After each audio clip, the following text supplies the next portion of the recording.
Salutations, everyone. Salamander here, and today I am going to cover the two macro hunters known as Ragnarok and Monsoon. Now, I'm going to start with Ragnarok.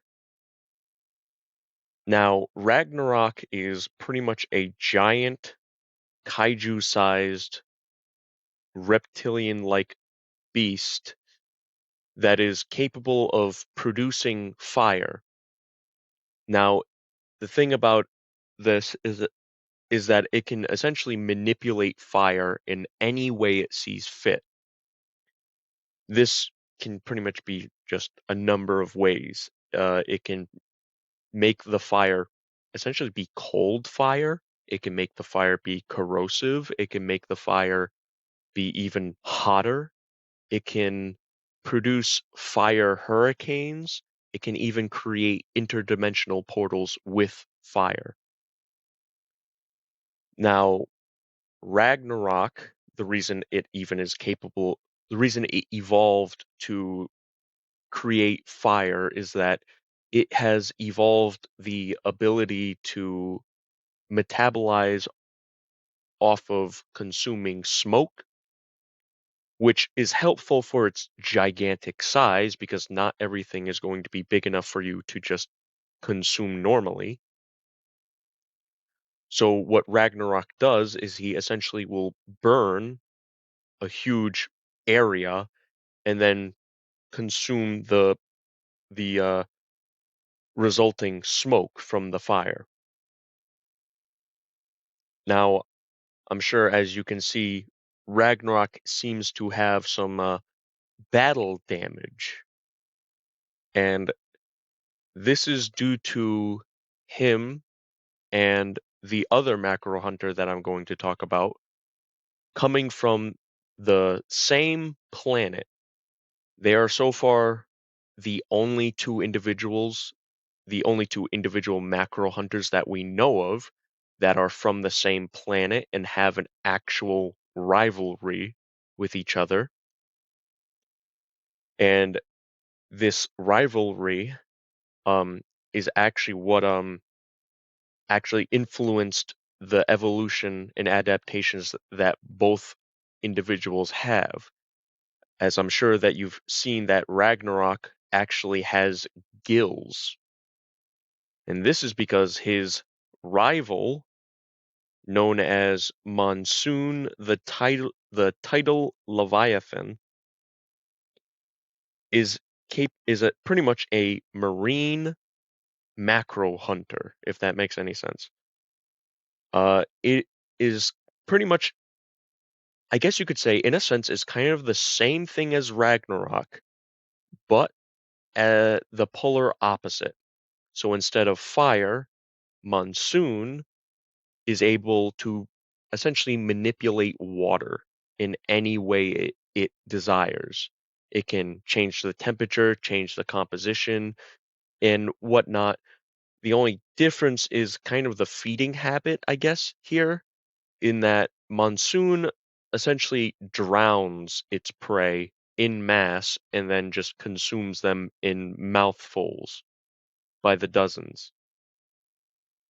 Kind of like I guess, a whale in this sense, except, he's not filter feeding. But Monsoon uh has a huge frill kind of mane made out of fins and is a bit pretty much serpentine. Now, the rivalry in which Monsoon and Ragnarok have is pretty much a very ancient one, and these two macro hunters are, um, I guess you could say, they are very cataclysmic on their own, but they're even more cataclysmic when they collide, when they clash with each other. Now, to kind of give a little bit of, I guess, to go on a little bit of a tangent, I said that Monsoon and Ragnarok are from the same planet. The thing about their planet is that it's actually bigger than our sun, which I guess you would think shouldn't be possible, but this is the Hadal dimension that we're talking about, so it's kind of where you throw logic out the window. But anyway, their planet, other than its size, is actually fairly Earth-like and is covered by huge oceans with large continents on it that are all separated from each other. Now, the rivalry, these two macro hunters, Ragnarok and Monsoon, are so powerful that when they fight each other, they quite literally cause tectonic movement on their own planet. In fact, there was a time where in our dimension, Monsoon and Ragnarok just so happened to go to the same planet in our dimension.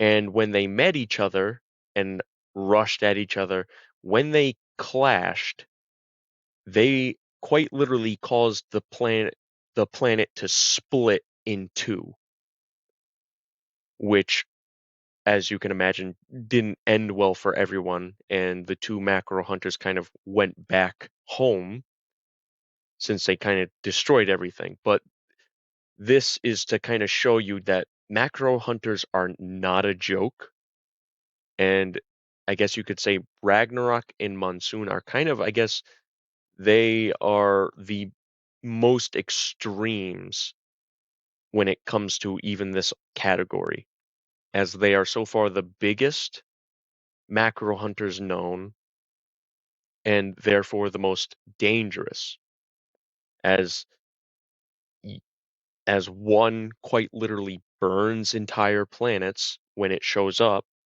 and the other drowns them in oceans. Um, Unfortunately, I think that's just about all I have for these two because they again, macro hunters are extremely rare. These two are also rare to have sightings of. So there's not going to be that much to talk about them unless you were to actually have some event where they showed up, which I might have happen within the lore within the future. Uh, but that'll just about have to do it for today. Hopefully you enjoyed the the lore or the I guess the me explaining these two, and I will see you all in the next one. Goodbye.